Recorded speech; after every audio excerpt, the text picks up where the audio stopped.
Alrighty, welcome back everyone. It is LaughNgamez here. I'm back.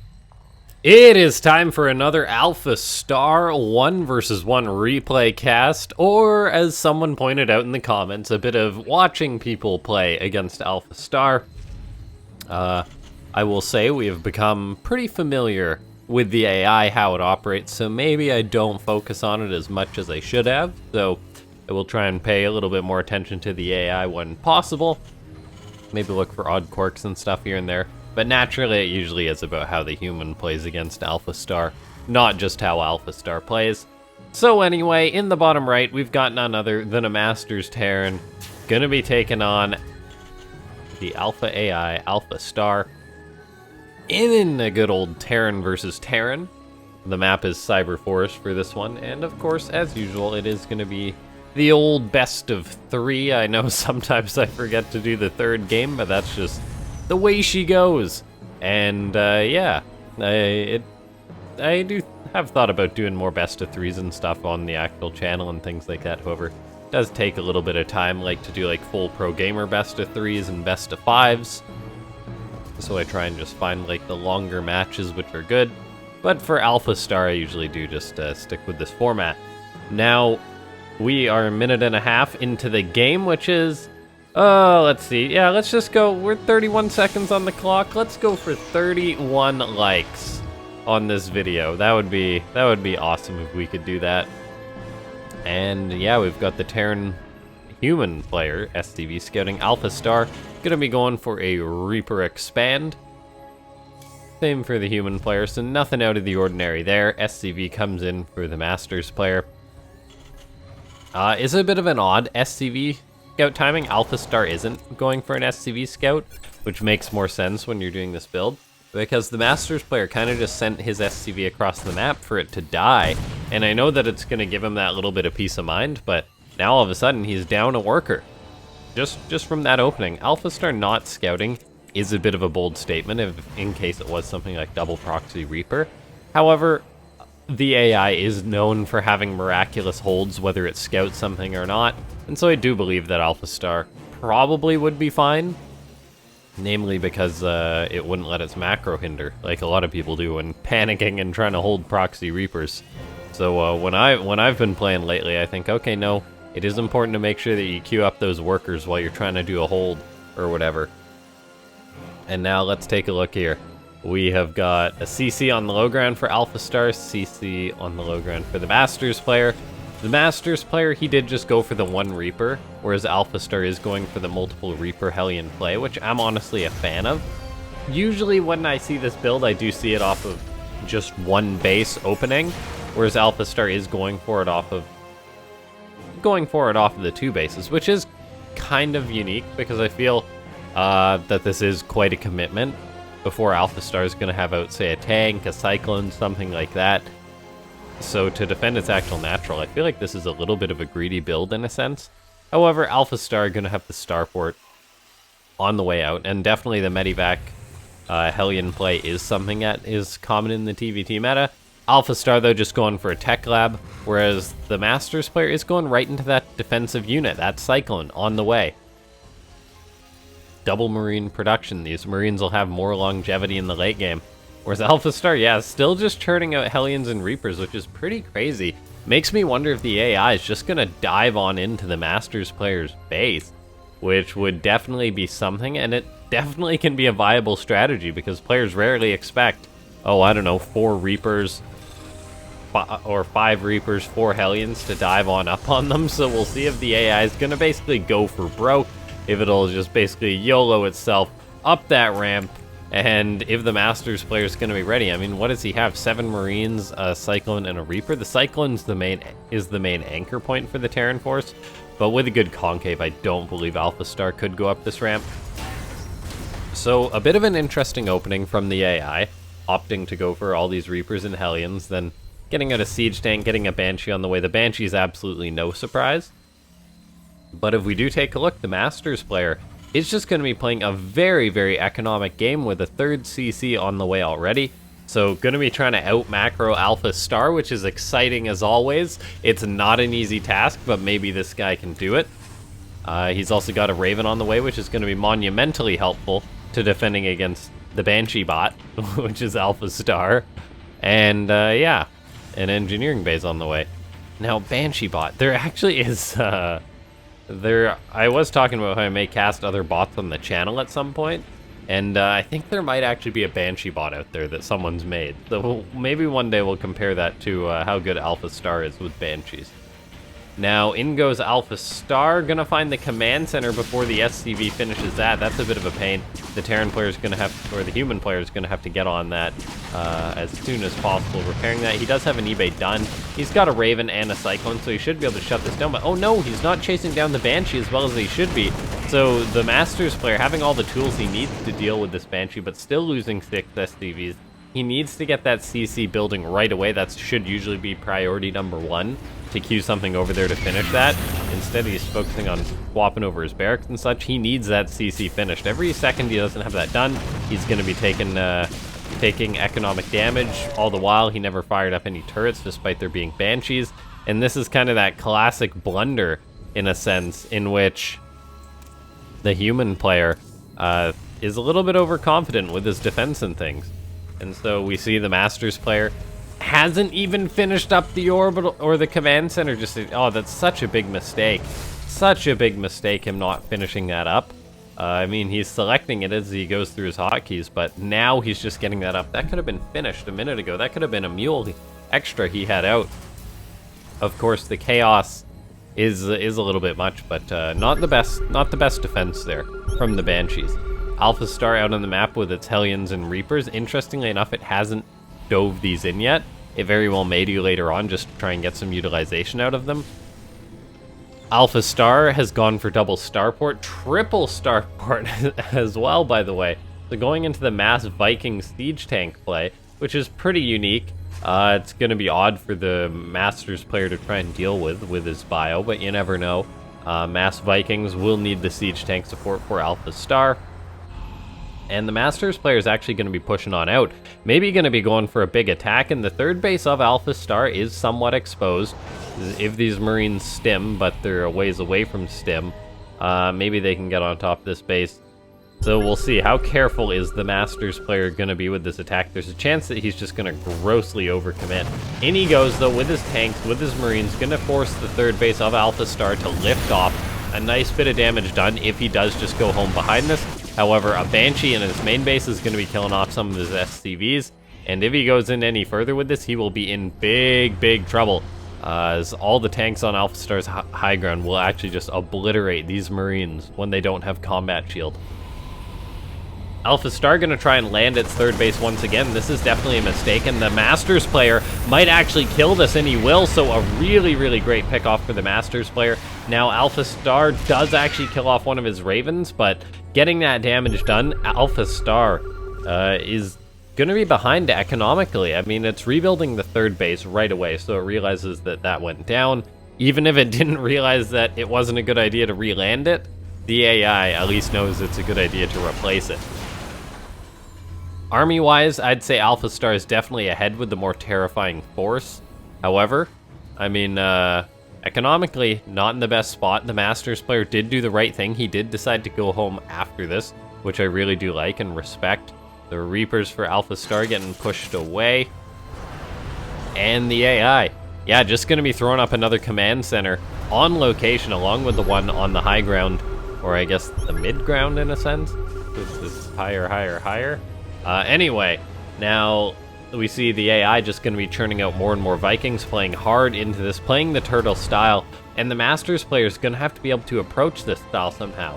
For starters, the first thing I want to see him do is make sure that he gets combat shield underway. Seeing as how he doesn't have that, his Marines look naked without it. And there we go, combat shield on the way.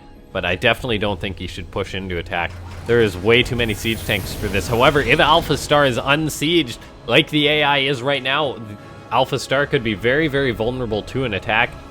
command center is going to be floating over towards the 4th base location. This could very well just fly on into the army of the Masters player, and the Masters player is actually just going to stim on in. The tanks are not sieged. In goes the Masters player. However, these Marines still don't have combat shields, so they're going to be very, very vulnerable. And oh my gosh, they actually just did no damage to AlphaStar's army. And that attack just failed miserably. What happened there? Oh my god, I thought that that actually could have been a window. We're definitely going to check that one out after this game, but man, the Masters player could now be in a bit of trouble. Like, he killed only how many tanks? He killed what? 5 siege tanks. And how many Marines did he lose? 57! Oh my god. These Marines definitely regretting not having combat shield, and there's no more tanks on the way for the Masters player, or none out anyway, to help defend against this, and these Marines are just putting out, like, no damage, I feel, on these Vikings and whatnot. Wow. Yeah, really not packing a punch at all. It seems that AlphaStar's units were just so tanky there, and that the Marines, even though they had +1 attack, did not put the damage out they needed.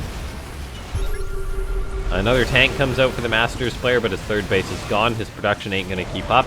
And I think AlphaStar is actually just going to be able to take this one. Combat shield's done, but a little bit too late. And all of a sudden, the Masters player has fallen to pieces. And we definitely have to rewind and check out that fight.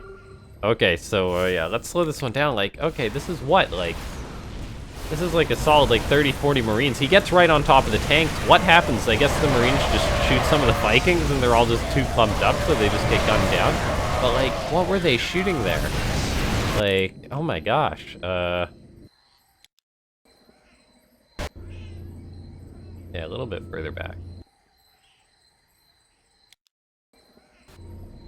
Okay, so the tanks are unsieged, in comes the Marines. Right. Okay, so he starts shooting shooting the first tank. Stutter steps forward, as you do. Okay, so he's clicked his Marines onto here. But then he's stutter stepping his way in. Starts targeting down the other tank. Okay, so the Marines at the back here aren't firing. They're just running on in. As opposed to, and they're getting kind of bogged up on the SCVs, so then he stops and stutter fires again. This is interesting, like, just watching this in real slow-mo. Yeah, the Marines definitely not all firing. Like, they start to move again.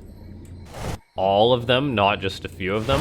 And I feel at this point, if you're the Red Terran player, you probably want to be splitting your Marines a little bit as you charge them in.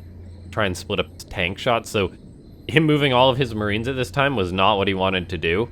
Like, he should have been moving, like, the right section, the left section a little bit, so that some of them are always firing, cutting up the SCVs, then getting on top of the tanks. I think that that would have been the best thing. Maybe it was just that without combat shield, they just died off way too quickly. But, like, yeah, all these Marines here are moving. That's not what you want. Then they fire for a second, and then, yeah, they do just kind of sit there and get taken out by the tanks. Yeah, the siege tanks, the lack of combat shield. Yeah, I just thought that was worth checking out. Remember your combat shield, folks. Okay, so AlphaStar kind of just mech, deck, checked, and wrecked that last guy. This game, we shall see Alpha Terran once more, this time going to be going up against a Diamond Zerg. I feel like it's been a while since we had a TVZ from this perspective, so I'm excited to watch this one. Of course, AlphaStar. Looking good as always. Looking good. This Diamond Zerg gonna have his work cut out for him, though. I mean, Alpha Terran is pretty darn good when it comes to making siege tanks, Marines, harassing, all that jazz. The map is Cyber Forest for this ZVT, which I don't think is a bad one for Zerg at all. It's not the best one in the world, as there is sort of nice attack paths that work out. But then again, it kind of goes both ways, in which there is a lot of areas like that the Terran can drop in, the Terran can push in. Here, of course, to the 4th, to the 3rd. It does go both ways, though.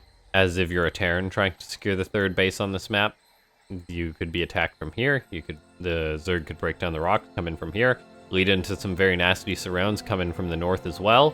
Or the Zerg can just decide to, say, attack your other base here, come in from there or there. And it does make it hard to know which way your opponent is gonna try and catch you off guard on this map. So that's something to think about. But Cyber Forest is out of the actual map pool now, I believe. Unless I'm very forgetful. But yeah, taking a look here, we've got the spawning pool on the way. for the Diamond Zerg. Hatchery's on the way first, though, so just going to macro up. And once again, the name of the game is always just to macro up. AlphaStar, with the superior macro, never skips a beat. Whereas human players do, they get overwhelmed, they try and focus on other things, whereas the AI has got a calm, clean focus on what it's going to do, how it's going to play. And it doesn't really prioritize one action over another, it just does what it does. If that makes any sense. Like, the AI is just always going to be macroing as a thing. It's always going to be controlling its units as a thing. It's not really going to put too much more importance on one thing or another, it seems. Now, factory's going up for AlphaStar. We have got a Marine on the way out after the Reaper. Gonna be able to help zone out this Overlord, so the Overlord gonna want to get to a safe place. And then probably a reactor gonna be fired up by AlphaStar.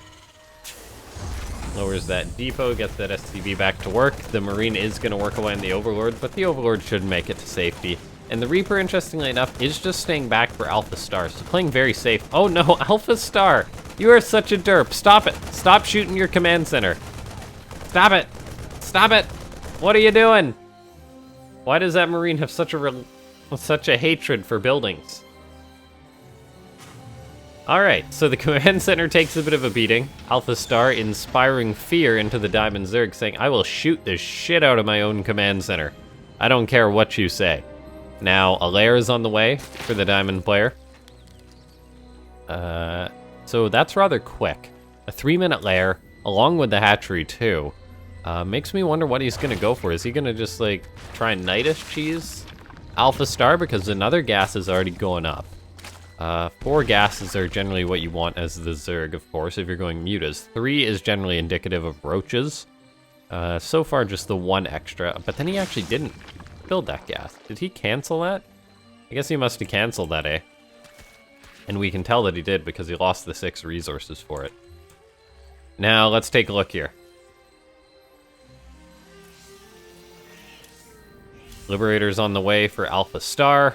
Hellions on the way, Marauder on the way, interestingly enough. This means that it's probably going to be a bit of an early game push. But, oh man, AlphaStar is going to be getting cheesed. Cheese alert. A Nidus Worm on the way, and this is what I wanted to see. This is why he canceled the gas. No, the Zerg player didn't want to go for roaches or anything like that. He said, no, just 1 gas, dirty, dirty Nidus play. Good luck, AlphaStar, you super advanced AI, but I'm going to try and cheese you out. Now, the thing is, Hellions are pretty darn good against Lings. The Marauders won't hurt against the Queens. And the Liberator could also be very useful. The question is, will the AI be able to interpret this as coming? It seems that the AI doesn't really have a middle ground for holding cheeses. Either it does, or it does and it crushes him, or it doesn't and it just gets crushed. So we'll see if we're going to have 1 or 2 of those extremes this game, or if it'll be a bit closer of a hold. AlphaStar is getting up a 3rd command center, which is definitely not what the AI wants. At least it's going to have that solid wall at its natural, but all of a sudden, Nidus Worm gets called into the face of the Marine. AlphaStar isn't reacting. Does AlphaStar even understand the concept of a Nidus? Or are a bunch of units just going to pop into its main base? I mean, it starts running the Marine away as a reaction to this, but all of a sudden, Queens are going to be popping out to lead the charge, to buffer against those Hellions. And now we'll see, can these Hellions get the shots off they want on these Lings? SCVs are probably going to need to be pulled against this.